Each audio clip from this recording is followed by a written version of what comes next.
Bekasi di pagi hari selalu penuh dengan hiruk-pikuk. Suara klakson angkot, teriakan pedagang, dan langkah kaki pembeli bercampur menjadi satu. Di salah satu sudut pasar tradisional yang ramai, terdapat kios sayur yang menonjol dibandingkan dengan kios lainnya.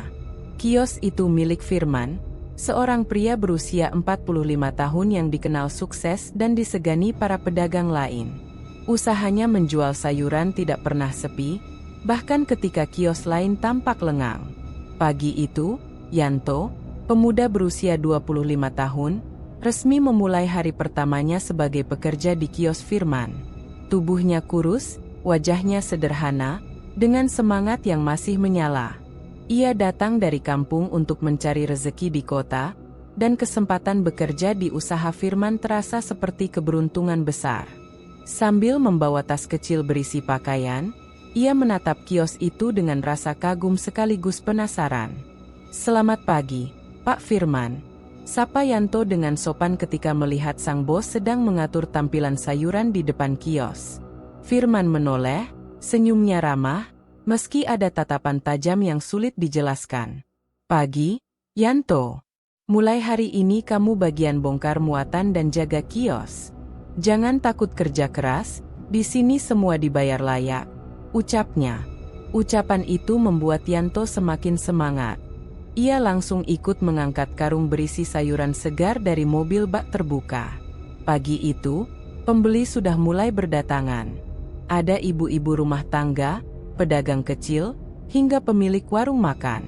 Anehnya, semua tampak tertarik membeli di kios Firman meskipun harga sayurnya tidak jauh berbeda dari kios lain.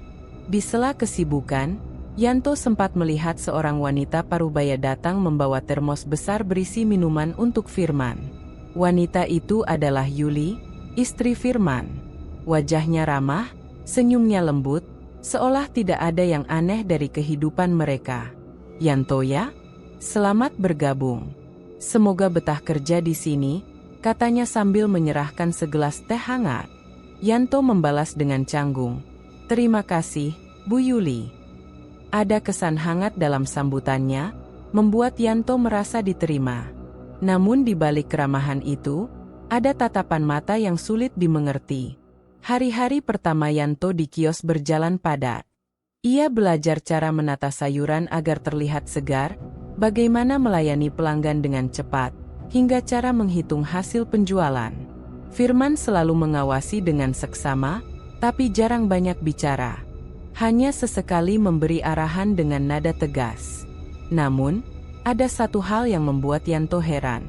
Setiap malam, setelah kios ditutup, Firman tidak langsung pulang. Ia sering menyuruh pekerja lain untuk pulang lebih dulu, sedangkan ia sendiri tetap berada di gudang belakang pasar. Yanto sempat bertanya-tanya dalam hati, tapi menganggap itu hanya urusan bisnis yang tidak perlu ia tahu. Suasana pasar Bekasi sendiri cukup khas. Jalan becek karena air sisa sayuran, bau bawang dan cabai bercampur dengan aroma ikan asin. Namun kios Firman selalu tampak lebih teratur. Lampunya terang, sayurannya segar, pembeli tidak pernah berhenti datang. Yanto semakin yakin ia sudah berada di tempat kerja yang tepat. Namun, di balik keramaian itu, ada bisikan-bisikan kecil dari pedagang lain. "Aneh ya, dagangan Firman laku terus. Padahal kios lain susah payah cari pembeli," ucap seorang pedagang bawang merah pada temannya. Yanto mendengar, tapi pura-pura tidak peduli. Ia pikir, mungkin itu hanya iri hati. Sore hari ketika kios sepi, Firman sempat duduk bersama Yanto. "Kamu kerja yang rajin. Kalau loyal, kamu bisa dapat banyak keuntungan di sini," katanya dengan nada penuh tekanan, seolah sebuah janji sekaligus peringatan. Ucapan itu sempat membuat Yanto merasa ada sesuatu yang berbeda.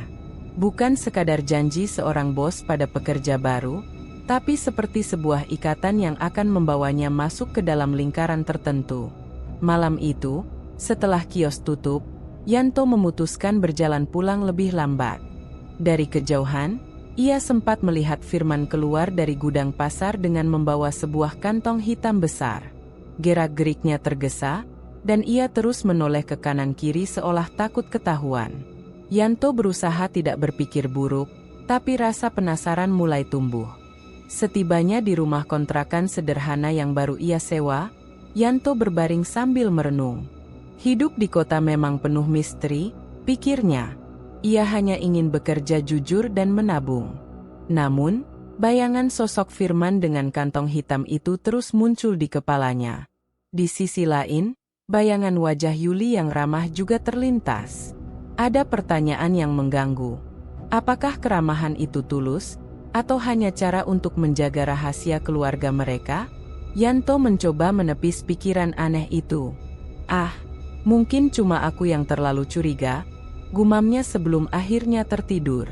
Namun, tanpa ia sadari, langkah kecilnya masuk ke kios Firman pagi tadi akan menjadi awal dari rangkaian kejadian besar yang perlahan menyeretnya ke dunia gelap penuh rahasia. Sebuah perjalanan yang akan menguji keberanian, kesetiaan, dan bahkan nyawanya sendiri. Pagi kembali menyapa Bekasi dengan hiruk-pikuk khas pasar tradisional. Udara masih dingin, namun suara pedagang sudah memenuhi gang sempit yang berderet kios sayur, daging, dan kebutuhan pokok lainnya. Yanto datang lebih awal dari biasanya. Hari ini ia ingin membuktikan diri pada Firman bahwa ia adalah pekerja yang disiplin. Kios Firman tampak berbeda dari kios lain. Meski pasar baru saja dibuka, sudah ada antrean pembeli yang menunggu. Sebagian besar adalah pelanggan setia, bahkan ada yang sengaja datang lebih jauh dari lingkungan sekitar. Mereka rela berjalan melewati kios-kios lain hanya untuk belanja di kios Firman. Yanto tertegun sejenak. Kenapa bisa seramai ini? Padahal kios lain masih sepi, gumamnya dalam hati. Firman sudah berdiri di depan kios, wajahnya tampak penuh percaya diri. Cepat, Yanto. Angkat sayurannya, tata di meja depan. Pastikan semua terlihat segar, perintahnya. Yanto langsung bergerak. Ia mengangkat karung berisi sawi, kangkung, dan bayam, menata rapi dengan telaten. Ia perhatikan, sayuran milik Firman selalu tampak lebih hijau, lebih segar, seolah baru saja dipetik dari kebun. Padahal Yanto tahu, sayuran itu datang dari pemasok yang sama dengan pedagang lain. Mas, kalau di sini memang lebih bagus kualitasnya. Sayurannya beda dari yang lain, kata seorang ibu pembeli pada Yanto sambil tersenyum. Yanto hanya mengangguk. Ia tidak ingin banyak bicara, meski pikirannya mulai dipenuhi tanda tanya. Semakin siang, suasana pasar semakin padat. Kios Firman nyaris tidak pernah sepi. Suara tawar-menawar bergantian, uang berpindah tangan dengan cepat, dan wajah Firman selalu tampak puas. Berbeda dengan kios sebelah yang justru kelihatan lengang, pedagangnya hanya duduk termenung menunggu pembeli. Seorang pedagang bawang di samping kios Firman sempat menggerutu. Heran aku, dagangan dia laris terus. Padahal sayur kita sama-sama dari pemasok. Apa rahasianya ya? Yanto mendengar keluhan itu sambil menunduk. Ia tak berani menjawab. Di sela kesibukan, Yuli datang membawa termos minuman. Wajahnya selalu ceria, seolah tak pernah lelah mendukung usaha suaminya. Yanto, jangan lupa istirahat sebentar. Jangan terlalu memaksakan diri, katanya ramah. Baik, Bu, jawab Yanto singkat. Ia meneguk teh hangat yang diberikan Yuli, namun hatinya masih resah melihat antrian pembeli yang tidak kunjung berkurang. Menjelang siang, pendapatan kios sudah menumpuk. Firman tampak menghitung uang dengan cepat, memasukkannya ke dalam laci besi di belakang meja. Tumpukan uang kertas merah dan biru terlihat jelas. Yanto sempat melirik, merasa takjub sekaligus bingung. Dalam sehari saja, hasil penjualan bisa setara dengan sepekan pendapatan kios lain. Yanto, panggil Firman tiba-tiba, kalau kamu rajin, kamu juga bisa punya kios sendiri nanti. Tapi harus loyal sama saya. Jangan banyak tanya soal usaha ini. Cukup kerjakan tugasmu, maka rezeki akan datang. Nada suara Firman terdengar tegas, bahkan seperti peringatan. Yanto terdiam, menelan ludah. Ia mencoba tersenyum, namun hatinya merasa ada sesuatu yang janggal. Sore menjelang, kios mulai ditutup setelah stok sayur habis. Itu sesuatu yang jarang terjadi di pasar lain. Biasanya, pedagang masih menyisakan dagangan hingga malam. Firman tampak puas, sementara Yuli sibuk membereskan meja. Ketika Yanto membantu merapikan sisa plastik dan kardus, ia mendengar bisikan dua orang pembeli yang baru saja keluar dari kios. "Hebat ya, dagangan Pak Firman selalu laris. Katanya ada yang bilang dia pakai cara gaib." "Ah, masa sih? Tapi kalau dipikir, memang aneh juga. Mana ada kios lain bisa seramai itu?" Yanto berdiri kaku, pura-pura tidak mendengar. Namun jantungnya berdegup lebih cepat. Bisikan itu menambah kegelisahannya. Malam tiba. Setelah kios benar-benar ditutup, Firman memerintahkan semua pekerja pulang lebih dulu. "Kalian istirahat. Besok kita kerja lagi. Jangan khawatir soal gaji, akan selalu cukup," katanya. Yanto hendak pulang, namun langkahnya terhenti ketika melihat Firman menuju gudang pasar. Kantong hitam besar kembali terlihat di tangannya. Yuli mengikuti dari belakang, menenteng tas kecil. Gerakan mereka cepat, seolah ingin menghindari tatapan orang lain. Rasa penasaran Yanto makin membesar. Ada rahasia yang disembunyikan bos dan istrinya. Namun ia menahan diri untuk tidak ikut campur terlalu jauh. Sesampainya di kontrakan, Yanto merebahkan tubuhnya. Pikiran tentang kios yang selalu ramai, pembeli yang seperti terhipnotis, dan bisikan-bisikan aneh di pasar terus mengganggu. Kenapa semua orang begitu percaya sama Firman? Apa benar ada yang tidak wajar? Gumamnya lirih. Meski lelah, Yanto sulit memejamkan mata. Ia tidak tahu bahwa hari-hari berikutnya akan semakin penuh misteri, dan rasa penasaran itu akan menyeretnya ke dalam rahasia gelap yang selama ini tersembunyi di balik kesuksesan bos sayur Bekasi. Pagi itu pasar kembali ramai, seperti biasa. Yanto datang sedikit lebih awal daripada biasanya. Ia ingin memastikan persiapan kios Firman berjalan lancar. Namun begitu sampai di kios, ia langsung merasakan suasana yang berbeda. Sayur-sayuran sudah tersusun rapi di meja meski Yanto belum sempat menata apapun. Padahal biasanya, ia dan beberapa pekerja lainlah yang bertugas membereskan semuanya sebelum kios dibuka. Ia mendekati meja, memandangi bayam dan kangkung yang tampak masih basah seolah baru saja dipetik dari kebun. Bahkan ada embun kecil yang menempel di daun, membuatnya terlihat sangat segar. "Siapa yang menata ini semua?" tanya Yanto kepada rekannya sesama pekerja. Temannya hanya mengangkat bahu. "Aku juga baru datang. Katanya Pak Firman sudah beresin tadi pagi sebelum kita semua ke sini." Yanto mengernyit. Jam masih menunjukkan pukul 5 subuh, dan biasanya pasar belum seramai ini. Namun kios Firman sudah tampak siap melayani pembeli. Anehnya, beberapa pelanggan juga sudah datang dan langsung menyerbu sayuran di meja, seolah-olah mereka tahu persis bahwa kios ini akan buka lebih awal. Firman muncul dari arah gudang, wajahnya tenang dan penuh percaya diri. "Kalian datang tepat waktu. Bagus. Mulailah melayani pembeli," katanya singkat. Yanto menahan keinginan untuk bertanya lebih jauh. Ia hanya bisa mengikuti instruksi, tetapi rasa penasaran makin tumbuh. Di tengah keramaian, sebuah kejadian membuat Yanto semakin curiga.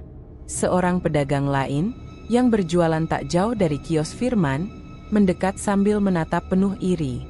"Pak Firman, kok bisa ya dagangan Bapak selalu habis duluan? Saya pakai pemasok yang sama, tapi jualan saya malah sering sisa," kata pedagang itu dengan nada sinis. Firman hanya tersenyum tipis. "Rezeki sudah ada yang atur. Mungkin dagangan saya cocok dengan selera pembeli." Jawaban itu terdengar sopan, tapi terasa mengandung sesuatu yang sulit dijelaskan. Pedagang tersebut mendengus lalu kembali ke kiosnya. Yanto memperhatikan wajah Firman. Ada kilatan tajam di matanya sesaat setelah pedagang itu pergi, seperti menahan sesuatu yang tak ingin terbuka. Siang menjelang, kios Firman kembali dibanjiri pembeli. Namun kali ini Yanto melihat sesuatu yang lebih ganjil. Seorang ibu-ibu membeli sawi dalam jumlah banyak. Saat ditanya, ia menjawab dengan wajah kosong. Entah kenapa, saya selalu ingin belanja di sini. Rasanya tangan saya bergerak sendiri kalau melewati kios Bapak. Ucapan itu membuat bulu kuduk Yanto merinding. Ia mencoba mengabaikannya, tetapi kata-kata itu terus terngiang di kepalanya. Sore hari, saat kios ditutup lebih awal karena stok habis, Yanto sengaja mengulur waktu. Ia berpura-pura sedang membersihkan meja, padahal ia menunggu apa yang akan dilakukan Firman setelah semua pekerja lain pulang. Benar saja, Firman memberi perintah pada mereka untuk segera kembali ke rumah. Namun Yanto mencari alasan untuk tetap tinggal. Pak, saya mau bereskan kardus di belakang dulu, biar besok lebih rapi. Firman menatapnya sejenak, lalu mengangguk. Jangan lama-lama. Saat itulah Yanto melihat sesuatu yang mengejutkan. Firman membuka kantong hitam besar yang selalu ia bawa setiap malam. Dari kejauhan, Yanto hanya bisa melihat sekilas isi kantong itu. Ada sesuatu berwarna merah gelap, menyerupai kain basah yang meneteskan cairan. Yuli berdiri di samping Firman, wajahnya tegang namun penuh kesungguhan. Mereka berdua tampak berbicara pelan, seakan sedang melakukan ritual kecil. Yuli memegang sebuah wadah kecil, dan Firman memasukkan potongan benda dari kantong hitam itu ke dalamnya. Gerakan mereka cepat, seolah takut ada yang melihat. Yanto bersembunyi di balik tumpukan karung beras. Napasnya tertahan. Ia berusaha keras untuk tidak membuat suara. Detik itu juga, ia menyadari bahwa apa yang dilakukan bosnya bukan hal biasa. Setelah beberapa menit, Firman menutup kembali kantong hitam dan mengunci gudang rapat-rapat. Ia dan Yuli keluar tanpa menyadari ada yang mengintip. Ketika situasi kembali sepi, Yanto perlahan keluar dari persembunyiannya. Jantungnya berdegup kencang. Apa yang barusan aku lihat? Jangan-jangan, benar kata orang-orang kalau kesuksesan bos berasal dari sesuatu yang tidak wajar. Gumamnya. Malam itu, Yanto pulang dengan pikiran kacau. Ia mencoba mengalihkan perhatian, namun bayangan kantong hitam dan cairan merah gelap terus menghantuinya. Untuk pertama kalinya sejak bekerja di kios itu, Yanto merasa takut. Ia tahu, ini baru permulaan. Kejanggalan pertama yang ia lihat bisa jadi hanyalah pintu menuju rahasia besar yang jauh lebih gelap. Pagi itu Yanto kembali ke pasar dengan perasaan yang belum tenang. Kejadian semalam terus menghantui pikirannya. Ia masih teringat jelas kantong hitam milik Firman dan gerakan aneh yang dilakukan bersama Yuli.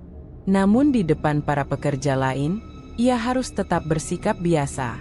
Setibanya di kios, Firman sudah berdiri sambil menghitung uang hasil penjualan kemarin. Hal yang membuat Yanto semakin bingung adalah jumlah uang yang terlihat tidak masuk akal. Tumpukan uang pecahan 50.000 dan 100.000 berjejer rapi di atas meja. Yanto tahu betul berapa banyak barang yang mereka jual sehari sebelumnya. Bahkan meskipun dagangan habis, jumlah uang itu tetap terasa berlebihan. Seakan-akan uang tersebut tidak ada habisnya, selalu bertambah entah dari mana. Yanto, tolong pisahkan ini berdasarkan pecahan, perintah Firman sambil mendorong setumpuk uang ke arahnya. Dengan tangan gemetar, Yanto menuruti. Ia menghitung lembar demi lembar, lalu menyadari ada kejanggalan lain. Setiap kali ia selesai menghitung satu tumpukan, jumlahnya seolah bertambah ketika ia meletakkannya kembali. Ia mencoba memastikan, menghitung ulang, tapi hasilnya selalu berbeda. Jumlah uang terus meningkat. "Pak, ini, jumlahnya kok bisa berubah?" tanya Yanto ragu. Firman menatapnya tajam, lalu tersenyum tipis. "Jangan terlalu banyak bertanya. Hitung saja. Itu tugasmu." Yanto terdiam. Ia merasa seakan diperingatkan secara halus. Yuli yang sejak tadi duduk di pojok kios menambahkan dengan nada pelan. "Uang tidak pernah salah, Yan. Yang salah itu kalau kita meragukannya." Kata-kata itu membuat bulu kuduk Yanto berdiri. Ia berpura-pura fokus pada hitungan, padahal pikirannya kacau. Siang harinya, kios Firman kembali ramai. Pembeli datang tanpa henti. Namun ada hal yang lebih aneh lagi. Sebagian dari mereka membayar dengan uang kecil, tetapi saat uang itu masuk ke kotak penyimpanan, Yanto melihat Firman mengeluarkan uang pecahan besar. Seolah uang receh yang masuk berubah menjadi lembaran bernilai tinggi. Di sela kesibukan, Yanto mendengar obrolan dua pedagang tetangga. Aneh ya, kios Firman selalu laris. Uangnya juga seperti tidak ada habisnya.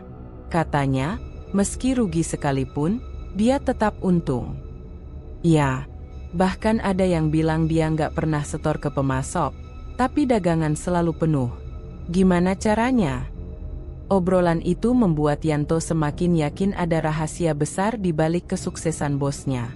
Sore hari, setelah kios tutup, Firman kembali menghitung hasil penjualan. Kali ini Yanto memperhatikan lebih seksama. Anehnya, meski sudah dipakai membeli pasokan dan membayar gaji pekerja, uang di dalam kotak itu tetap penuh. Tidak pernah berkurang. "Yan, ini gajimu," ucap Firman sambil menyerahkan amplop tebal.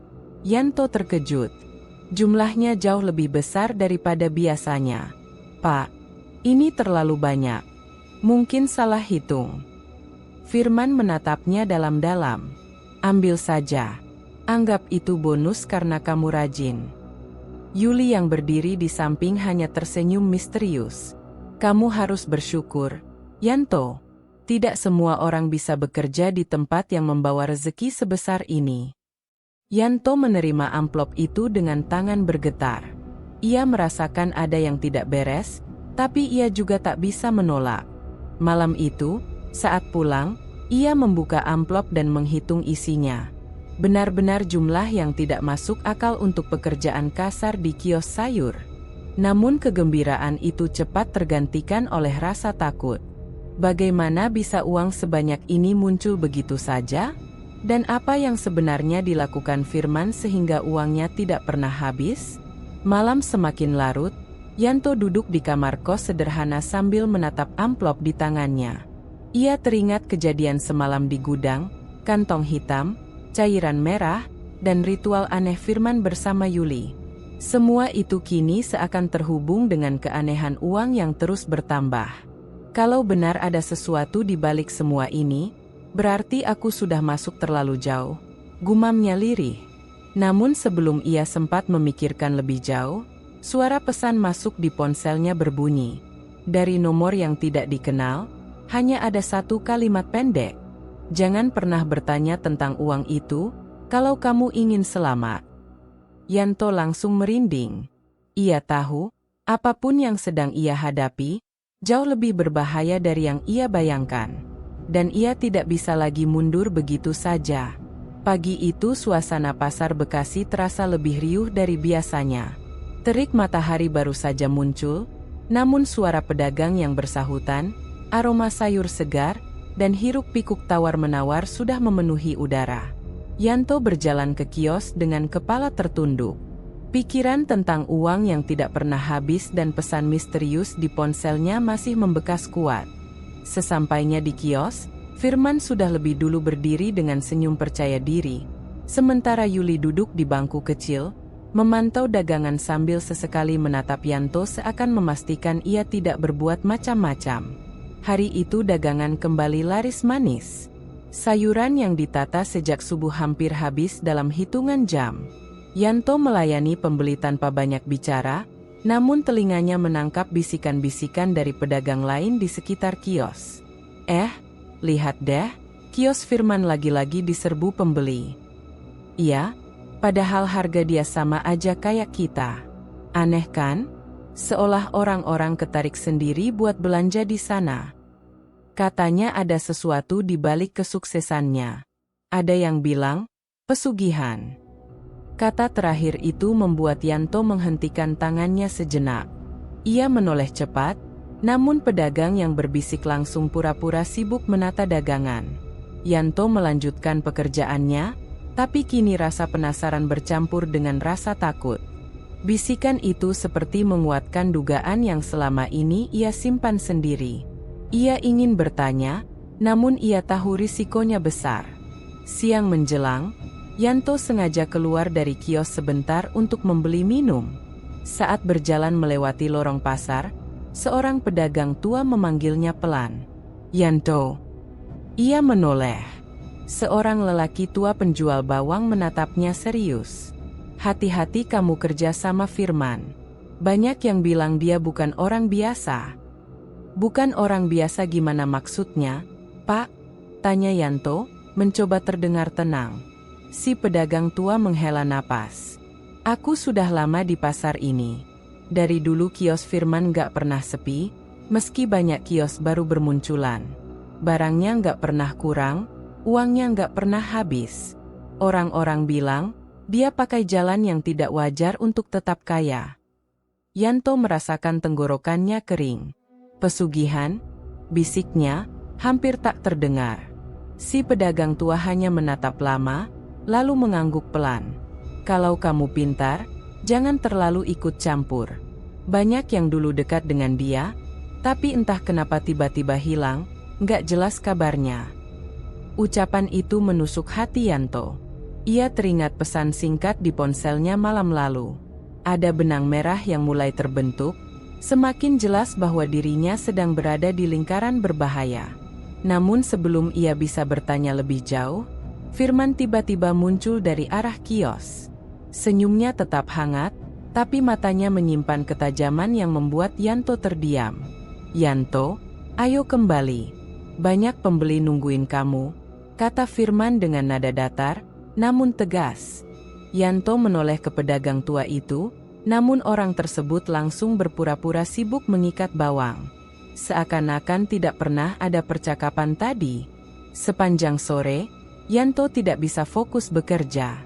Ia terus teringat wajah pedagang tua itu, juga bisikan para pedagang lain. Setiap kali ia menatap Firman, hatinya dipenuhi rasa was-was. Menjelang penutupan kios, Yuli mendekatinya. "Kamu kelihatan banyak pikiran, Yan. Jangan dengarkan omongan orang. Mereka cuma iri. Ingat, siapa yang memberi kamu gaji besar selama ini?" Nada suara Yuli terdengar lembut, tapi ada ancaman tersembunyi di baliknya. Yanto hanya mengangguk, meski hatinya semakin gelisah. Malam itu, saat berjalan pulang melewati gang sempit menuju kos, Yanto mendengar langkah kaki mengikuti dari belakang. Ia menoleh cepat, tapi gang kosong. Bayangan hitam melintas sekilas, lalu hilang. Setibanya di kamar, ia kembali membuka amplop gajinya. Jumlah uang itu masih sama seperti kemarin, tebal dan berlebihan. Ia menatap lembaran-lembaran itu lama, lalu mengingat ucapan pedagang tua, banyak yang dulu dekat dengan dia, tapi entah kenapa tiba-tiba hilang. Yanto menutup amplop dan menyimpannya di bawah bantal, tapi rasa takut tidak ikut menghilang. Ia sadar, bisikan warga pasar bukan sekadar gosip. Itu adalah peringatan. Dan ia tahu, cepat atau lambat, ia harus memilih. Tetap bekerja demi uang yang tidak pernah habis, atau mencari jalan keluar sebelum terlambat. Pagi itu udara Bekasi terasa pengap meski matahari baru saja terbit. Yanto berjalan menuju pasar dengan langkah berat. Malam sebelumnya ia tidak bisa tidur nyenyak. Bayangan pesan misterius di ponselnya, bisikan para pedagang, dan tatapan tajam Firman bercampur menjadi mimpi buruk yang terus menghantui. Saat tiba di kios, suasana awalnya terlihat biasa. Dagangan tersusun rapi, Firman duduk di bangku kecil sambil mengamati pembeli, dan Yuli menyiapkan uang receh di kotak kayu. Namun seiring berjalannya hari, Yanto mulai merasakan keanehan yang sulit dijelaskan. Pertama, ia melihat seekor kucing hitam duduk tepat di depan kios. Matanya menatap lurus ke arah Firman tanpa berkedip. Hewan itu tidak bergerak meski dikerumuni orang. Setiap kali Firman tersenyum atau berbicara dengan pembeli, kucing itu menggerakkan ekornya pelan, seakan mengikuti ritme.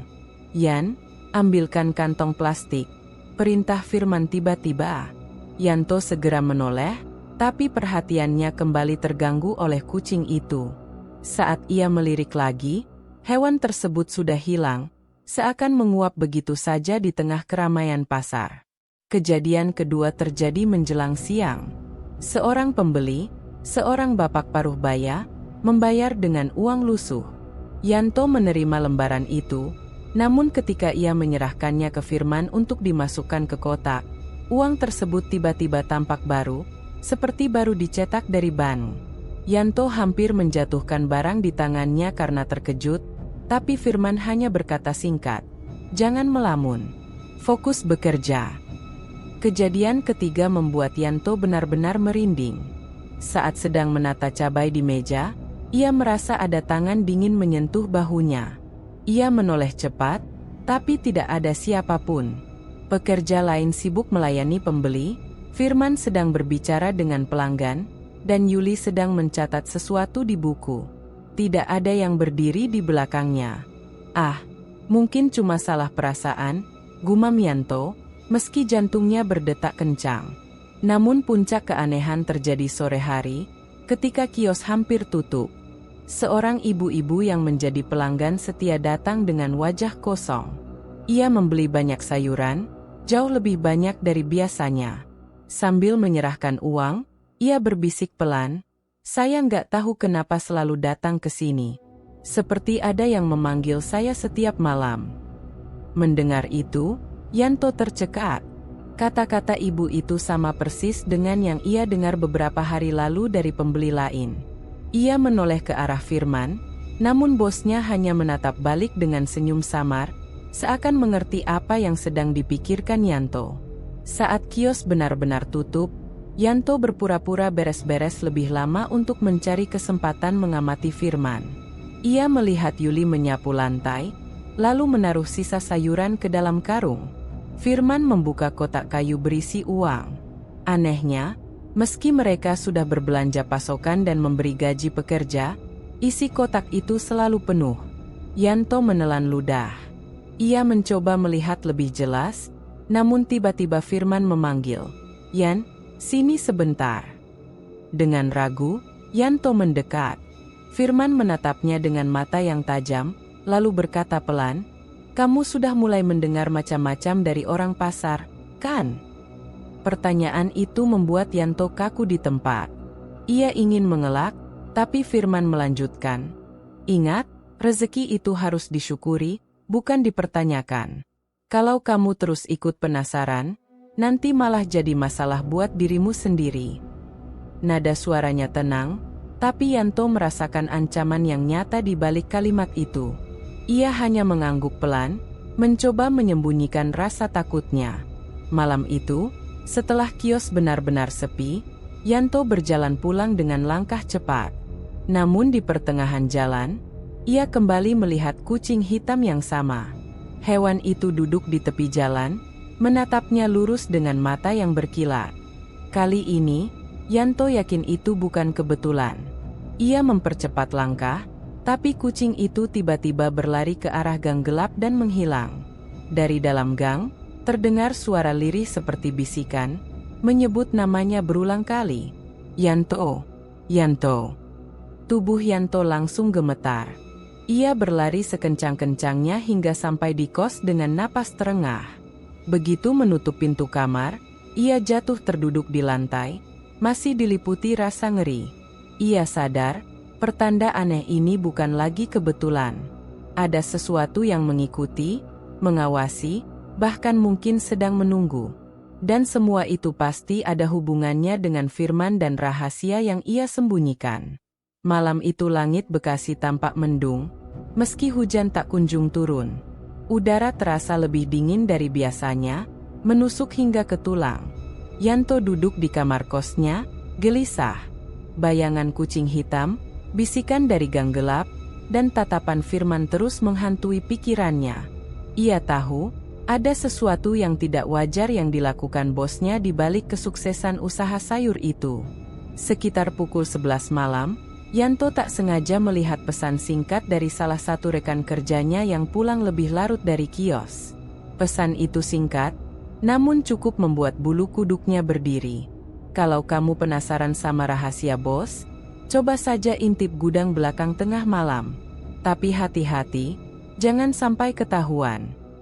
Jantung Yanto berdegup kencang. Ia menimbang-nimbang.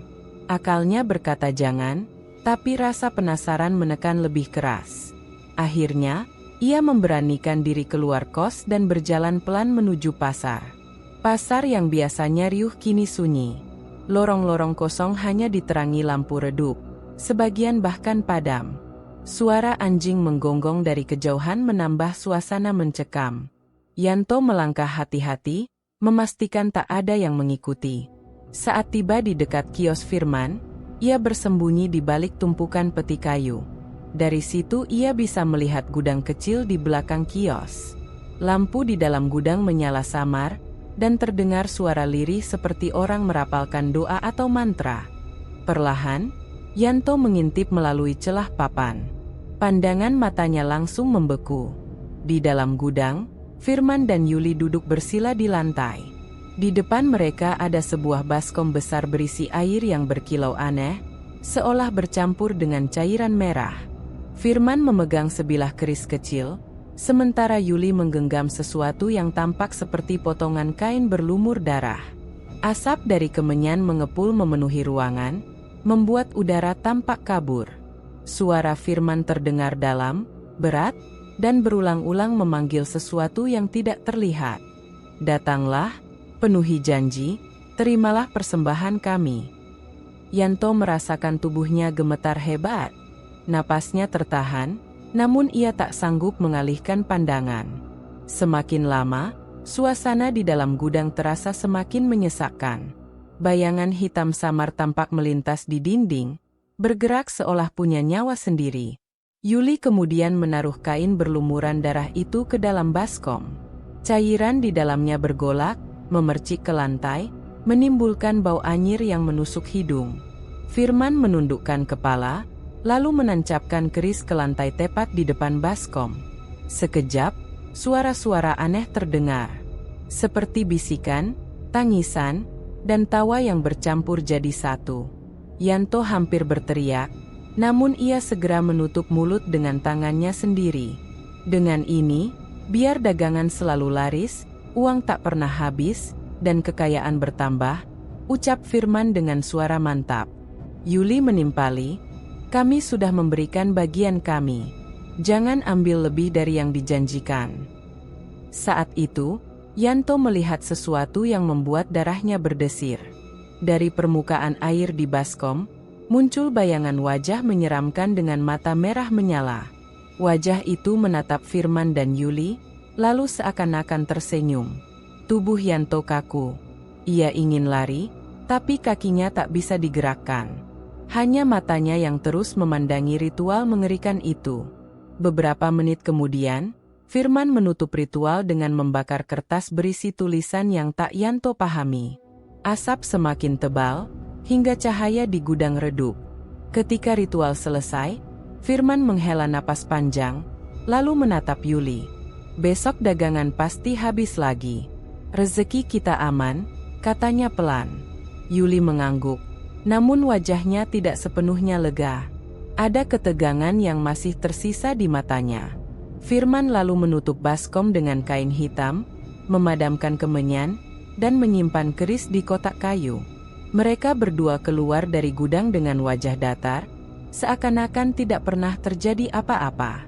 Begitu pintu gudang ditutup, Yanto langsung merunduk dan berlari secepat mungkin menjauhi kios. Napasnya terengah, jantungnya berdentum kencang. Ia baru berhenti ketika sampai di gang besar yang lebih terang. Berdiri di sana, Yanto sadar, rahasia besar Firman sudah terbuka sebagian.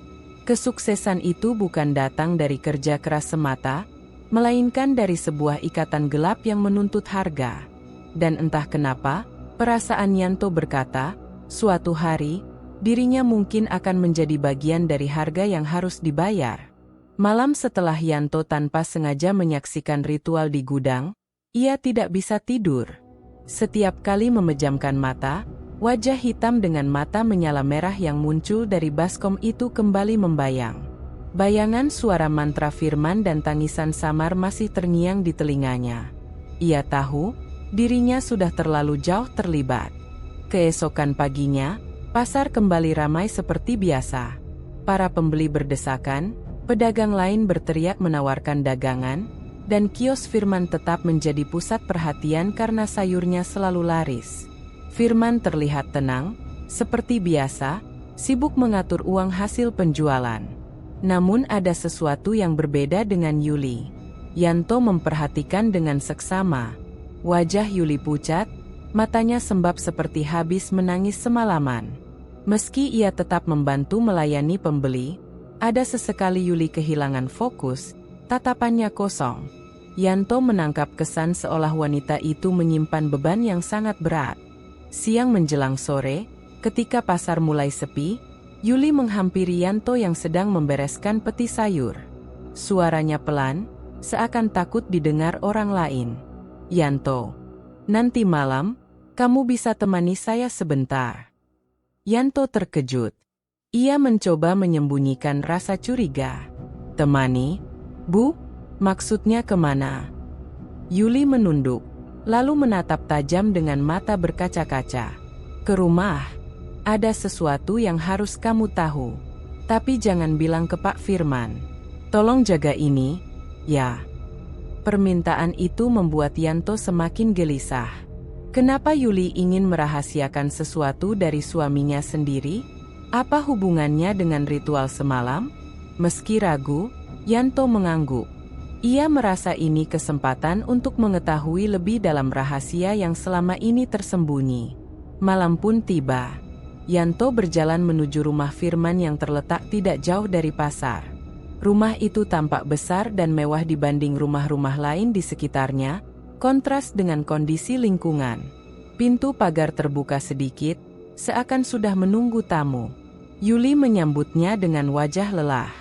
"Masuklah cepat, jangan sampai Pak Firman tahu kamu ada di sini," katanya sambil menutup pintu rapat-rapat. Suasana dalam rumah cukup megah, tapi terasa dingin.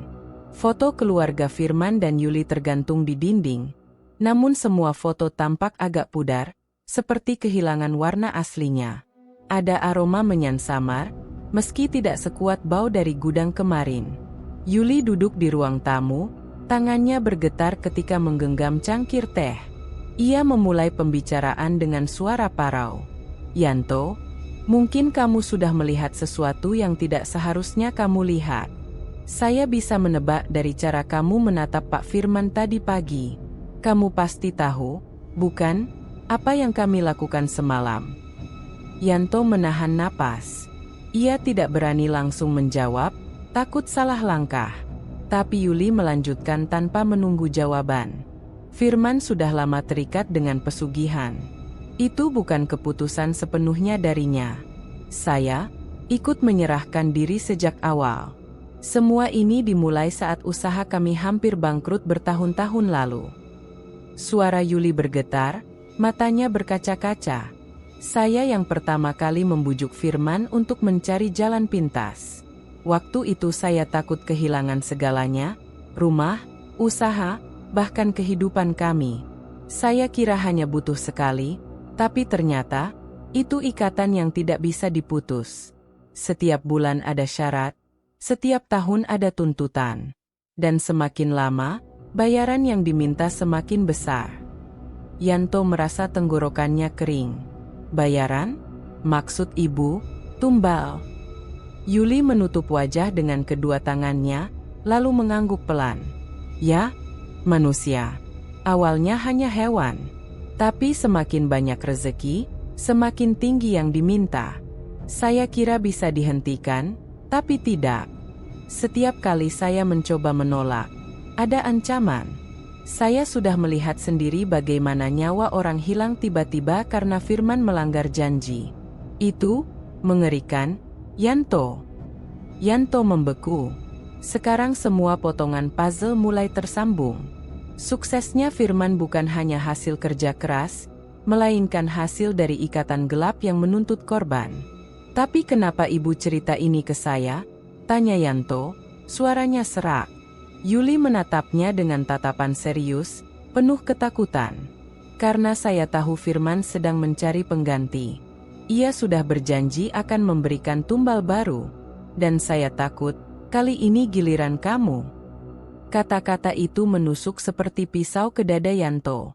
Tubuhnya langsung dingin. Semua perasaan buruk yang ia simpan selama ini berubah jadi kenyataan. Yuli menggenggam tangan Yanto dengan erat. Tolong, jangan terlalu dekat dengannya. Saya sudah terlambat untuk keluar dari semua ini. Tapi kamu masih bisa. Kalau bisa, lari jauh-jauh sebelum Firman benar-benar menjeratmu. Tiba-tiba terdengar suara pintu pagar terbuka. Yuli langsung panik, berdiri cepat. Cepat sembunyi di kamar belakang. Itu pasti Pak Firman pulang. Dengan jantung berdegup kencang, Yanto berlari ke kamar belakang. Dari celah pintu, ia bisa melihat Firman masuk rumah. Wajahnya datar namun sorot matanya tajam seperti sedang mencurigai sesuatu. Yuli, kamu sendirian, kan? Tanya Firman sambil menutup pintu dengan keras. Yuli berusaha tenang. Ya, Mas. Saya cuma merasa kurang enak badan, makanya cepat pulang. Firman menatap berkeliling sejenak, lalu duduk di sofa. Yanto berusaha menahan napas, tidak bergerak sedikit pun. Saat itu ia sadar, rahasia yang Yuli simpan bukan hanya tentang pesugihan, tapi juga tentang rasa bersalah dan ketakutan yang selama ini dipendam. Dan kini, dirinya benar-benar berada di ambang bahaya. Pagi itu, pasar Bekasi kembali dipenuhi hiruk-pikuk. Pedagang berteriak menawarkan dagangan, suara motor berlalu lalang, dan aroma sayuran segar bercampur dengan bau amis ikan dari kios sebelah. Yanto mencoba bekerja seperti biasa, menata sayuran, melayani pembeli, dan mencatat pesanan dari warung-warung langganan. Namun, pikirannya tak tenang. Peringatan Yuli semalam terus berputar di kepalanya. Kata-kata, "Saya takut kali ini giliran kamu," seolah terpatri dalam benaknya. Saat sedang sibuk melayani pembeli, Yanto menyadari satu hal. Rekan kerjanya, Randy, tidak terlihat sejak pagi. Biasanya, Randy selalu datang lebih awal untuk membantu mengangkat karung sayur dari truk. Ia bukan hanya rekan kerja, tapi juga sahabat dekat Yanto. Mereka sering menghabiskan waktu bersama setelah pasar tutup, sekadar nongkrong di warung kopi atau bercerita tentang rencana masa depan. Yanto sempat mengira Randy sakit. Tapi ketika ia bertanya pada pedagang lain, tidak ada yang tahu keberadaan Randy. Bahkan kos tempat Randy tinggal juga kosong. Barang-barangnya masih ada, tapi dirinya hilang entah kemana. Tumben Randy nggak kelihatan. Biasanya dia rajin banget, gumam salah satu pedagang. Katanya tadi malam masih sempat nongkrong sama temannya di ujung gang. Tapi setelah itu nggak ada yang lihat lagi, tambah pedagang lain. Kabar itu membuat Yanto semakin resah. Ia merasa ada yang tidak beres. Bayangan pesan Yuli muncul lagi di pikirannya. Ia sudah berjanji akan memberikan tumbal baru. Hatinya berdebar, apakah mungkin Randy yang dipilih? Menjelang siang, Firman terlihat lebih ceria dari biasanya. Ia duduk sambil menghitung uang dengan senyum puas, bahkan sempat mentraktir pedagang kopi keliling yang lewat. Yuli, sebaliknya, tampak semakin murung. Matanya menghindari tatapan Yanto, seolah menyimpan rahasia yang sulit diungkapkan. Ketika pasar mulai sepi, Yanto memberanikan diri mendekati Yuli. Ia berbisik lirih, "Bu, Randy kemana ya? Sejak pagi nggak kelihatan." Yuli sempat terdiam, lalu menelan ludah. Suaranya bergetar saat menjawab, "Jangan cari dia lagi, Yanto. Kalau kamu sayang sama dirimu, jangan coba-coba bertanya lebih jauh." Kalimat itu menegaskan dugaan Yanto. Randy benar-benar menghilang bukan karena alasan biasa. Jantung Yanto serasa berhenti berdetak. Ia berusaha menahan emosi, tapi keringat dingin bercucuran di pelipisnya. Malam harinya, Yanto memutuskan mencari tahu sendiri. Ia mendatangi kos Randy. Pintu kamarnya tidak terkunci, dan di dalamnya lampu masih menyala. Barang-barang Randy tersusun rapi, dompet dan ponselnya tertinggal di meja. Semua tampak normal, kecuali satu hal, di lantai dekat ranjang ada bercak merah yang sudah mengering. Yanto berjongkok, menyentuhnya dengan jari. Itu bukan noda biasa, nampak jelas seperti darah. Ia langsung menarik tangannya, napasnya terengah. Perasaan buruknya semakin menguat. Saat sedang termenung, tiba-tiba terdengar suara langkah di luar kos. Yanto buru-buru bersembunyi di balik pintu. Dari celah kecil, ia melihat Firman masuk perlahan. Wajahnya tenang tapi sorot matanya tajam. Firman berdiri sejenak di tengah kamar, menatap bercak merah itu, lalu tersenyum tipis sebelum keluar lagi. Tubuh Yanto membeku. Semua kepingan teka-teki kini terasa semakin jelas. Randy kemungkinan besar telah dijadikan bagian dari ritual. Dan yang lebih menakutkan, Firman seakan tahu kalau Yanto sedang mencari jawaban. Keesokan harinya, suasana pasar tampak normal. Firman bekerja seperti biasa, bahkan melayani pelanggan dengan ramah. Tidak ada yang curiga, kecuali Yanto yang terus dihantui rasa bersalah. Ia merasa gagal melindungi sahabatnya sendiri. Namun, yang paling membuat Yanto tertekan adalah sikap Yuli. Sepanjang hari, Yuli beberapa kali menatapnya dengan mata berkaca-kaca, seolah ingin mengatakan sesuatu tapi tak sanggup. Di akhir hari, saat kios hampir tutup, ia sempat mendekat dan berbisik cepat. "Yanto, jaga dirimu baik-baik. Kalau bisa, jangan pulang sendirian malam ini." Yanto hanya terdiam. Ia tahu, pesan itu bukan sekadar peringatan, melainkan tanda bahaya nyata. Malamnya, Yanto duduk sendiri di kamar kos. Pikirannya kacau, tubuhnya lelah, tapi rasa takutnya tak hilang. Sahabat yang selalu bersamanya kini lenyap tanpa jejak. Dan ia sadar, bisa jadi sebentar lagi dirinya yang akan digantikan di ritual berikutnya. Hari-hari setelah hilangnya Randy terasa panjang dan mencekam bagi Yanto.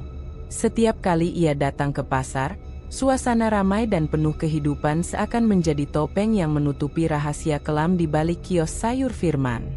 Pedagang lain mungkin menganggap menghilangnya Randy hanyalah masalah pribadi, tapi bagi Yanto, kecurigaan sudah menumpuk, siap meledak kapan saja. Sejak kejadian itu, Yanto tak bisa memandang bosnya dengan cara yang sama. Firman tetap bekerja seperti biasa, mengatur stok, menghitung uang, dan melayani pembeli dengan senyum ramah.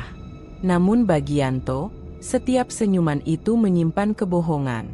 Tatapan Firman yang tajam sesekali terasa menembus pikirannya, seakan membaca semua ketakutan yang ia sembunyikan. Yuli juga semakin menunjukkan tanda-tanda gelisah. Setiap kali Yanto berada di dekatnya, wanita itu seakan ingin berbicara lebih banyak, tapi selalu terhenti ketika Firman muncul. Hanya lewat tatapan matanya, Yuli seperti berusaha memperingatkan bahwa Yanto sedang berada di ambang bahaya. Kecurigaan Yanto memuncak ketika suatu sore ia melihat Firman keluar dari pasar lebih awal. Tidak seperti biasanya, Firman membawa sebuah karung kecil yang dijinjing erat. Yanto yang sedang membereskan peti kayu memperhatikan dari jauh. Karung itu tampak berat, dan ada noda gelap yang merembes di salah satu sisinya. Setelah Firman pergi, Yuli mendekati Yanto dengan wajah pucat. "Jangan tanya apa-apa. Lebih baik kamu pura-pura tidak melihat," ucapnya cepat, sebelum kembali ke kios. Kata-kata itu bukannya meredakan, malah semakin membakar rasa penasaran Yanto. Malam itu, Yanto berusaha mengikuti jejak Firman. Dengan hati-hati, ia menunggu hingga situasi pasar sepi, lalu berjalan ke arah jalan yang biasa dilalui bosnya. Jejak itu membawanya ke sebuah rumah kosong di pinggiran kota, jauh dari keramaian. Rumah itu tampak terbengkalai dari luar, dengan dinding cat mengelupas dan halaman dipenuhi rumput liar. Namun, cahaya samar terlihat dari dalam. Yanto bersembunyi di balik pohon besar. Dari celah jendela yang retak, ia bisa melihat Firman duduk di tengah ruangan bersama dua orang yang tidak ia kenal. Mereka menyalakan dupa dan meletakkan karung yang tadi dibawanya di depan. Suara lirih terdengar, seperti doa atau mantra, sama seperti yang pernah Yanto dengar dari gudang. Sekali lagi, bulu kuduk Yanto berdiri. Ia hampir yakin apa yang ada di dalam karung itu bukanlah barang dagangan biasa. Ia menahan napas, berusaha menangkap setiap kata yang terucap. Sudah satu tumbal dipenuhi. Jangan biarkan yang berikutnya kabur, ucap salah satu pria dengan suara serak.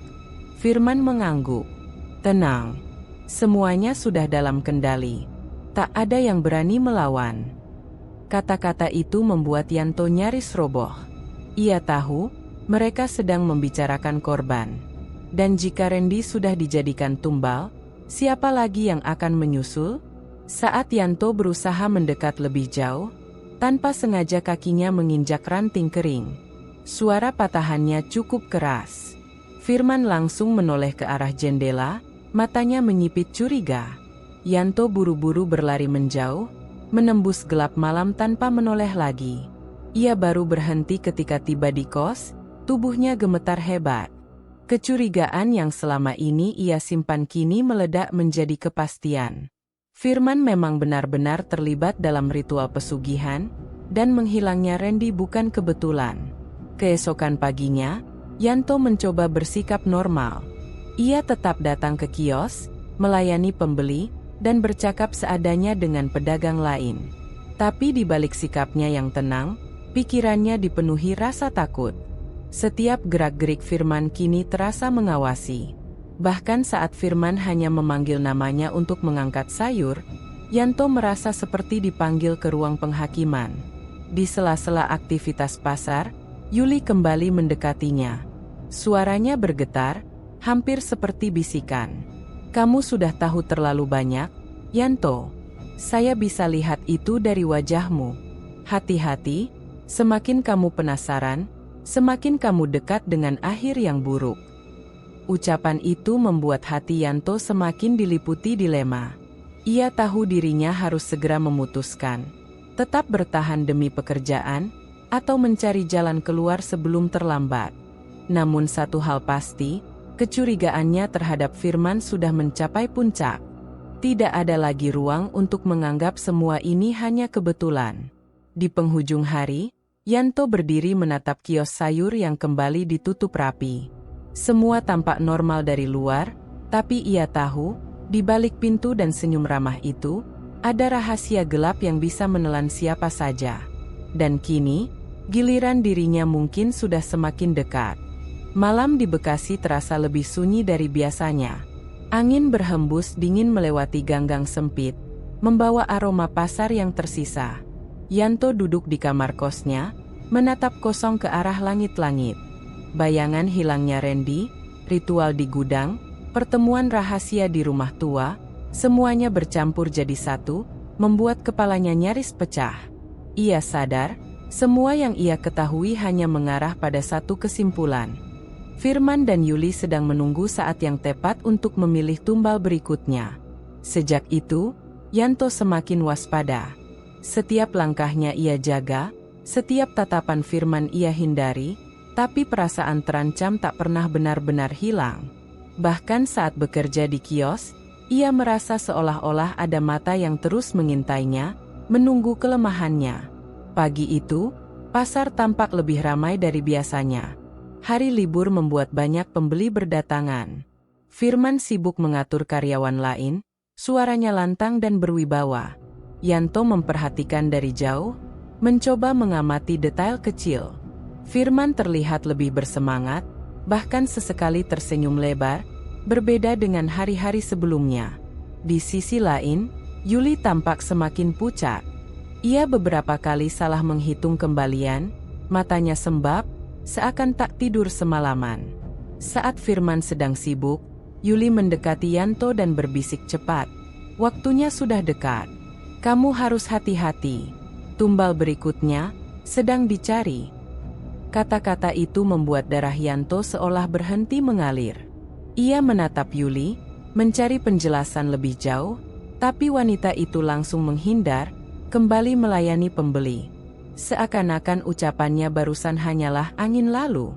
Sepanjang hari, Yanto terus memikirkan arti peringatan itu. Jika tumbal baru sedang dicari, siapa yang akan dipilih? Apakah dirinya? Ataukah orang lain di pasar yang tidak tahu apa-apa? Ketakutan Yanto semakin menjadi ketika ia mengingat tatapan Firman belakangan ini. Tatapan itu penuh perhitungan, seolah sedang menilai apakah Yanto cukup layak untuk dijadikan bagian dari perjanjian gelapnya. Sore menjelang malam, setelah pasar mulai sepi, Yanto memutuskan pulang lebih awal. Namun langkahnya terhenti ketika melihat Firman berbicara dengan seorang pria asing di dekat kios. Pria itu mengenakan jaket hitam lusuh, wajahnya tirus dengan senyum aneh. Dari kejauhan, Yanto mendengar sepenggal percakapan. "Sudah waktunya, Firman," kata pria itu lirih tapi tegas. Firman mengangguk. "Tenang saja, saya sudah punya calon. Tinggal menunggu momen yang tepat." "Calon?" Kata itu bergema di kepala Yanto seperti palu besar menghantam. Ia merasa dadanya sesak, keringat dingin mulai bercucuran. Tanpa sadar, ia mundur perlahan, berusaha menjauh dari percakapan itu. Malamnya, di kamar kos, Yanto mencoba menyusun rencana. Ia berpikir untuk melaporkan Firman ke polisi, tapi bagaimana caranya? Ia tak punya bukti nyata selain cerita yang terdengar gila. Siapa yang akan percaya kalau kesuksesan seorang pedagang sayur berasal dari perjanjian gaib? Saat sedang termenung, tiba-tiba pintu kosnya diketuk. Yanto terlonjak, jantungnya berdegup kencang. Dengan hati-hati ia membuka pintu, dan menemukan Yuli berdiri di depan, wajahnya panik. "Yanto, saya tidak punya banyak waktu," katanya cepat sambil menoleh ke kiri dan kanan. "Firman sudah memilih. Kamu yang jadi target. Saya mohon, larilah malam ini juga. Jangan tunggu sampai besok." Yanto terdiam, tubuhnya kaku. Semua dugaan buruknya kini terkonfirmasi. Ia benar-benar menjadi calon tumbal berikutnya. Namun sebelum Yanto sempat menjawab, terdengar suara langkah berat dari ujung gang. Yuli langsung pucat, matanya membelalak. "Itu dia? Firman datang. Cepat, sembunyi atau pergi sekarang juga." Yanto panik. Ia menutup pintu dengan cepat dan mundur ke dalam kamar. Dari celah jendela, ia melihat Firman berjalan pelan menuju kosnya. Wajahnya tenang tapi sorot matanya tajam seperti pemburu yang sudah menemukan mangsanya. Yanto menahan napas, tubuhnya gemetar hebat. Saat itu ia sadar, ancaman bukan lagi sekadar bayangan. Dirinya benar-benar sudah ditandai sebagai tumbal. Langit malam di Bekasi mendung pekat, angin berhembus pelan tapi dinginnya menusuk tulang. Yanto duduk di depan kios sayur yang sudah sepi, matanya kosong menatap jalan yang lengang. Ia baru saja mendengar bisikan samar dari beberapa pekerja pasar tentang tumbal baru yang sedang dicari Firman. Kata-kata itu menghantui pikirannya, membuatnya semakin yakin bahwa hidupnya sedang berada di ujung tanduk.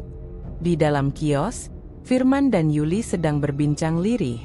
Yanto hanya bisa mendengar potongan kalimat yang membuat darahnya semakin membeku. "Sudah waktunya," suara Firman berat dan tegas. "Dia tidak akan bisa lari lagi," sahut Yuli dengan nada dingin.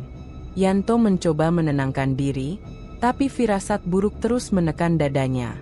Malam itu tidak biasa. Lampu-lampu pasar yang biasanya terang, tiba-tiba meredup, sebagian bahkan mati. Suasana seolah sengaja diciptakan untuk menyelimuti ketakutan. Tak lama kemudian, Yanto mendengar suara langkah mendekat. Ketika ia menoleh, Firman sudah berdiri di ambang pintu kios. Wajahnya datar tapi sorot matanya tajam menusuk. Yuli berdiri di belakangnya, memegang sebuah wadah kecil berisi dupa yang sudah menyala. Bau asapnya menyengat, menambah suasana menyeramkan. "Yanto," ucap Firman pelan tapi penuh wibawa. "Kau sudah banyak belajar dariku. Tapi ada hal yang tidak semua orang bisa pahami, dan malam ini, waktunya kau mengerti." Yanto berdiri kaku. Keringat dingin mengalir deras di pelipisnya. Ia ingin menjawab, ingin menolak, tapi suaranya tercekat. Firman melangkah lebih dekat. Tidak semua kesuksesan datang begitu saja. Ada harga yang harus dibayar. Kau paham, bukan? Dalam hati, Yanto berteriak, ini jebakan, aku memang akan dijadikan tumbal. Tapi ia tidak berani bersuara. Tiba-tiba, Yuli meletakkan wadah dupa itu di lantai. Asapnya makin tebal, memenuhi ruangan dengan aroma mistis yang membuat dada sesak. Dari luar kios, suara anjing-anjing menggonggong serentak, seolah merasakan sesuatu yang tidak wajar. Suasana semakin mencekam ketika lampu terakhir di dalam kios berkelip, lalu padam. Gelap gulita hanya diterangi asap dupa yang membara merah. Dalam kegelapan itu, Yanto bisa merasakan Firman bergerak mendekatinya. Nafas bosnya terdengar jelas, berat, seakan ada kekuatan lain yang menemaninya. Jangan takut, suara Firman berbisik di telinga Yanto. Kalau kau menerima, hidupmu akan berubah. Kalau menolak, ya, kau tahu risikonya. Yanto akhirnya memberanikan diri melangkah mundur, menabrak kursi kayu hingga terjatuh. Suara benturan itu memecah keheningan, tapi juga membuat Firman terkekeh pelan, senyum yang tidak lagi tampak manusiawi. Di luar kios, terdengar suara kendaraan melintas, lalu hilang lagi. Dunia seolah tetap berjalan normal, sementara Yanto terjebak dalam lingkaran gelap yang tidak terlihat orang lain. Malam itu benar-benar menjadi ujian mental baginya. Ia tidak tahu apa yang akan terjadi selanjutnya, tapi jelas satu hal. Firman dan Yuli sudah semakin dekat untuk menyeretnya masuk ke dalam rahasia kelam pesugihan mereka. Ketika jam dinding berdentang 12 kali, suasana mencapai puncaknya. Dari balik asap, Yanto samar-samar melihat bayangan hitam bergerak, bukan manusia, tapi hadir begitu nyata. Nafasnya tertahan, tubuhnya gemetar hebat. Firman menoleh pada Yuli, lalu berkata dengan suara yang membuat bulu kuduk merinding, malam ini adalah awalnya. Yanto tahu, bila ia bertahan di tempat itu, hidupnya bisa berakhir kapan saja. Malam ini bukan sekadar mencekam, tapi juga menjadi titik di mana ia harus memilih. Tunduk pada kegelapan atau mencari jalan untuk melarikan diri. Suasana pasar sayur sudah lama lengang ketika Yanto kembali ke kamar kosnya malam itu. Tapi ketenangan semu justru membuat dadanya semakin sesak. Bayangan ritual semalam, tatapan Firman yang menusuk, dan bisikan Yuli yang dingin masih terngiang jelas di telinganya. Kata-kata itu seperti pengikat tak kasat mata. Ia sudah ditandai sebagai tumbal. Di kamar sempit yang hanya diterangi lampu redup, Yanto duduk sambil menatap tas kecil yang sudah ia siapkan. Beberapa potong baju, sedikit makanan, dan sejumlah uang tabungan ia masukkan tergesa-gesa. Tangannya gemetar, bukan hanya karena panik, tapi juga karena dorongan naluri bertahan hidup. Ia tahu, jika tetap tinggal, waktunya tidak akan lama. Jam dinding berdentang pukul 11 malam. Yanto menarik napas dalam-dalam, mencoba mengumpulkan keberanian. Ia membuka pintu kamar dengan hati-hati, melangkah ke lorong kos yang gelap. Suara langkahnya terdengar jelas, seakan seluruh dunia tahu ia sedang mencoba kabur.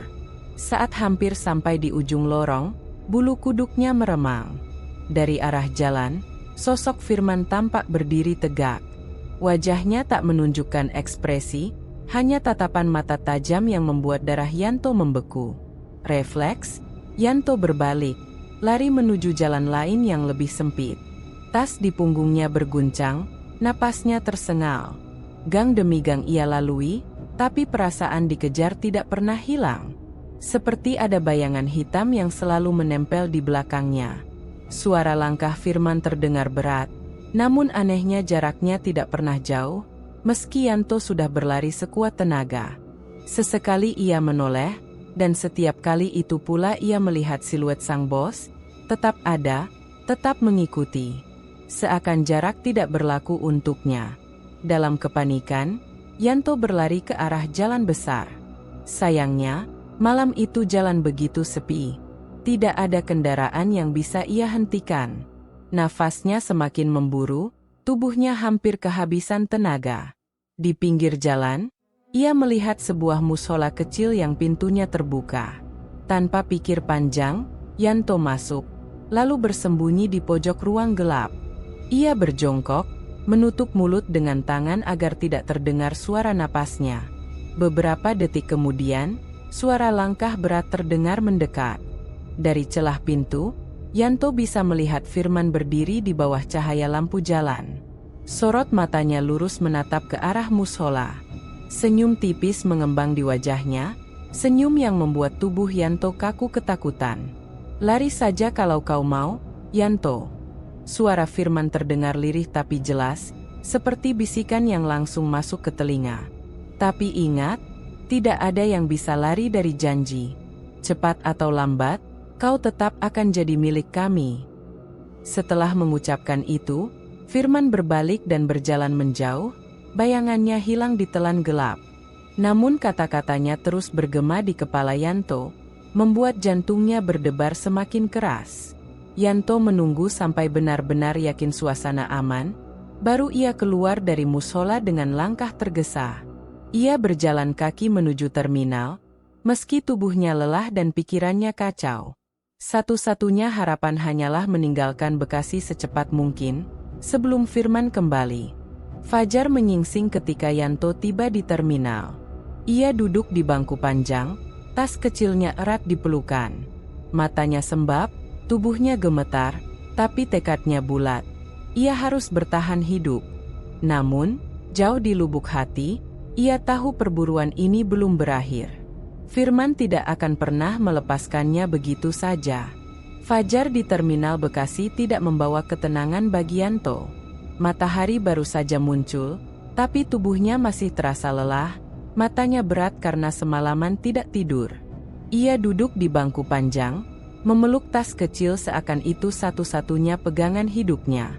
Namun, semakin ia mencoba menjauh, semakin jelas bahwa bayangan Firman dan Yuli tetap menempel, seolah-olah ada ikatan tak kasat mata yang menghubungkannya dengan mereka. Saat bus tujuan luar kota mulai berdatangan, Yanto berdiri dengan langkah gontai. Namun tiba-tiba ia mendengar suara lirih seseorang yang duduk di pojok terminal. Seorang lelaki tua dengan wajah kusut dan rambut beruban menatapnya tajam. "Kau anak buah Firman, ya?" tanyanya pelan. Yanto terperanjat, tidak menyangka ada orang asing mengenalnya. "Saya, siapa, Pak?" jawabnya terbata, mencoba menutupi ketakutannya. Lelaki tua itu mendesah panjang. "Firman, dia tidak akan pernah melepaskanmu. Kau tahu kenapa usaha sayurnya selalu ramai? Kenapa dia bisa begitu cepat kaya? Semua orang di pasar sudah lama tahu, tapi mereka takut bicara." Yanto menelan ludah, jantungnya berdegup kencang. Ia duduk mendekat, ingin tahu lebih jauh. "Dia bukan sekadar pedagang, Nak," lanjut lelaki itu. "Firman sudah lama terikat perjanjian dengan sesuatu yang gelap. Pesugihan. Ia harus menyerahkan tumbal secara berkala agar kekayaannya terus bertahan. Dan orang-orang terdekatnya, anak buahnya, selalu jadi pilihan pertama." Yanto merasa darahnya berhenti mengalir. Semua kecurigaan, semua tanda aneh yang ia lihat selama ini, kini terjawab dengan jelas. Kata-kata lelaki tua itu seperti palu yang menghantam kepalanya. Banyak orang hilang, tapi keluarganya diam. Mereka takut, karena tahu siapa yang berada di balik semua itu. "Kau mungkin berikutnya," ucap lelaki itu lagi, matanya penuh iba. Yanto memejamkan mata, mencoba mengendalikan rasa panik yang semakin kuat. Ia teringat wajah sahabatnya yang menghilang tiba-tiba, teringat uang yang tidak pernah habis, teringat ritual tengah malam, dan juga bayangan hitam yang muncul dari asap dupa. Semua kepingan misteri kini tersusun rapi. Firman memang penganut pesugihan, dan ia telah ditandai sebagai tumbal selanjutnya. "Lalu, apa yang harus saya lakukan, Pak?" Suara Yanto bergetar. Lelaki tua itu menatapnya dalam-dalam. Tidak ada tempat yang benar-benar aman. Satu-satunya cara adalah memutus ikatan itu. Tapi itu berbahaya, karena mereka tidak akan tinggal diam. Istrinya, Yuli, juga terikat dalam perjanjian itu. Kau harus berhati-hati, nak. Yanto mengangguk, meski hatinya kacau. Ia merasa semakin terpojok, tapi di saat yang sama, kebenaran ini memberinya alasan kuat untuk melawan. Ia tidak lagi bisa menipu dirinya sendiri. Firman memang haus kekayaan, dan ia sanggup menyerahkan nyawa orang lain demi mempertahankannya. Ketika Yanto menoleh ke arah bus yang akan berangkat, ia kembali merasakan sesuatu yang membuat bulu kuduknya berdiri. Dari kejauhan, di kerumunan penumpang, sosok Firman tampak berdiri, menatapnya lurus dengan tatapan yang dingin. Yuli ada di sampingnya, tersenyum samar seolah sudah tahu apa yang dipikirkan Yanto. Lelaki tua itu segera berbisik cepat. Pergi, jangan diam di sini. Ingat, mereka bisa menemukanmu di mana saja. Tanpa pikir panjang, Yanto berlari masuk ke dalam bus. Nafasnya memburu, kepalanya berputar. Namun, meski ia berhasil naik, pandangan Firman yang menusuk dari luar kaca jendela tetap membekas dalam ingatannya. Saat bus perlahan melaju meninggalkan terminal, Yanto menggenggam erat tas kecilnya. Ia menatap jalan panjang di depan dengan perasaan campur aduk. Takut, putus asa, sekaligus tekad untuk bertahan hidup. Kini, kebenaran sudah terungkap. Ia tahu lawannya bukan sekadar manusia biasa, melainkan seseorang yang terikat perjanjian gelap yang kejam. Dan sejak saat itu, Yanto sadar, pelarian ini bukan lagi tentang menjauh dari Bekasi. Ini tentang melawan takdir yang sudah digariskan oleh kekuatan pesugihan Firman dan Yuli. Fajar baru saja merangkak naik ketika bus yang ditumpangi Yanto berhenti di pinggiran kota. Ia turun dengan langkah gontai, tubuhnya lelah, wajahnya kusut. Semalaman ia tidak bisa tidur. Bayangan Firman dan Yuli terus menghantuinya, ditambah perkataan lelaki tua di terminal yang membongkar semuanya. Ia sadar, sejauh apapun ia lari, ancaman itu tetap mengikuti. Jalan di depannya sepi, hanya sawah luas dan rumah-rumah kecil di kejauhan. Yanto melangkah, berharap bisa menemukan tempat aman untuk bersembunyi. Namun, firasatnya berkata lain. Akhir dari pelariannya sudah dekat.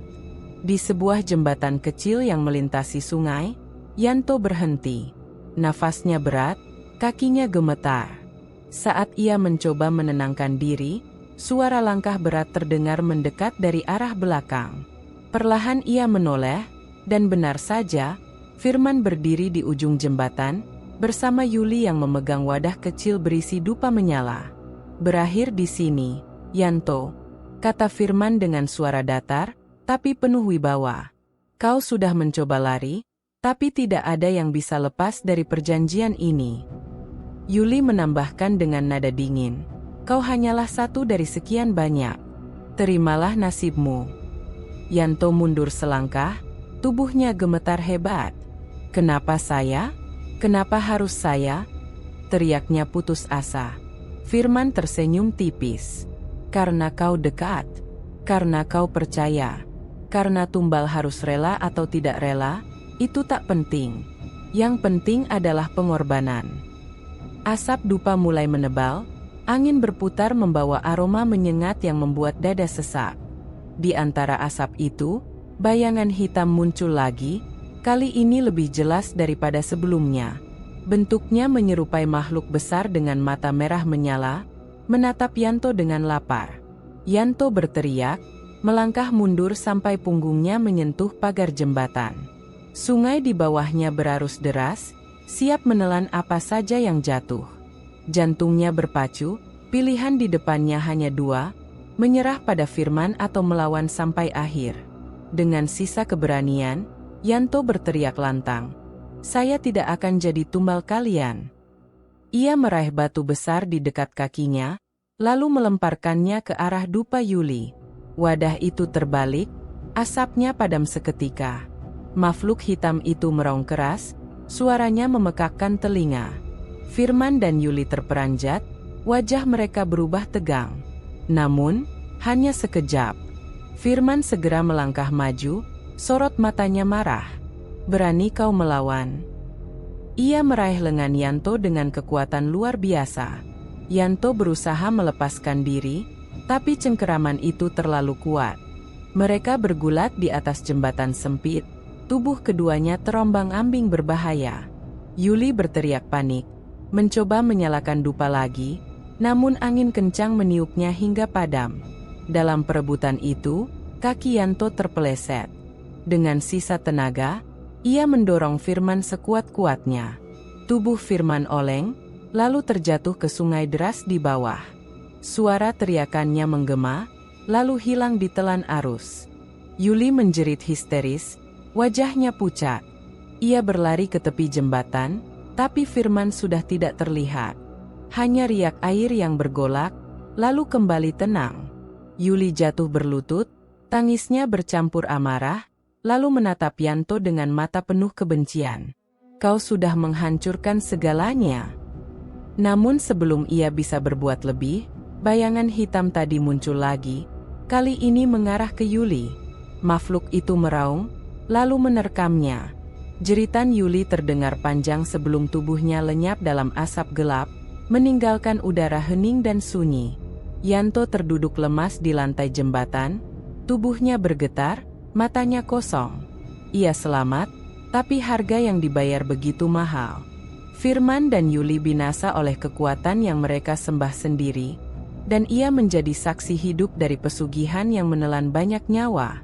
Matahari mulai tinggi, menerangi wajah Yanto yang masih basah oleh keringat dan air mata. Orang-orang sekitar mungkin hanya melihatnya sebagai pria biasa yang kebetulan melintas, tapi di dalam dirinya, luka batin dan trauma itu akan selamanya membekas.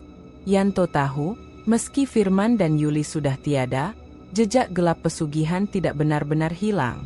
Entah kapan, entah di mana, perjanjian itu mungkin akan mencari pengganti. Namun untuk saat ini, ia hanya bisa berjalan pergi dari jembatan, meninggalkan masa lalunya yang penuh teror. Setiap langkah terasa berat, tapi juga menjadi awal baru. Awal dari hidup yang tak lagi sama, setelah melewati sebuah akhir yang tragis. Kalau kamu suka cerita seperti ini, jangan lupa like kalau kamu menikmati ceritanya. Subscribe supaya gak ketinggalan cerita horor lokal berikutnya. Dan share ke temanmu yang suka kisah mistis, tapi juga penuh makna dan pelajaran hidup. Cerita seperti ini bakal terus hadir, bukan cuma buat menakut-nakuti, tapi juga buat mengingatkan bahwa di balik setiap keinginan, ada harga yang harus dibayar. Sampai jumpa di kisah selanjutnya.